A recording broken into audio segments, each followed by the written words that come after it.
Our nursing unit needs 2 certified nursing assistants. We are an 11-bed intensive care unit with 6 nurses a shift, that number including the charge nurse. With all of our patients ventilated, sedated, medically immobile, or all of the above, we are required to provide total patient care.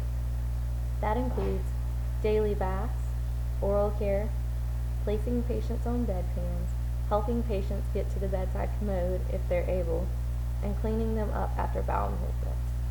These are all tasks that a CNA could help us perform. These tasks do not seem complicated, but when you have a patient on KXLate having a massive bowel movement every 20 minutes, and the other patient unstable and on multiple titrating drips, these tasks become very time consuming and begin to affect the quality of care that should be equally divided between both patients. It is nearly impossible to monitor the second patient when you're having to stop and take 20 minutes to clean your patient and change their bed linens because he or she soiled the bed. With 2 CNAs, the nurses on our unit would have more quality time to spend with their patients and their family members. It is not fair to a patient to have to stay soiled while you're waiting for another nurse to have a free minute to help you clean and change them. This to me is where patient satisfaction scores go down.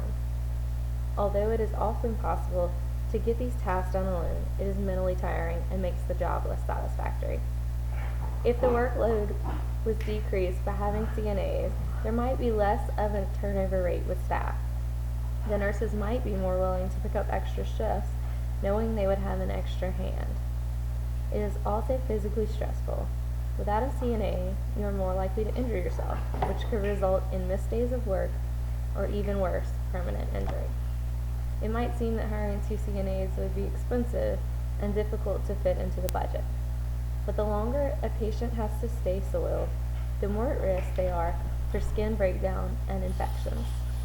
With certain insurance groups now refusing to pay for hospital-acquired skin breakdown and infections, having to leave your patient soiled for periods of time due to lack of assistance is going to prove to be more costly than the yearly salary of 2 CNAs.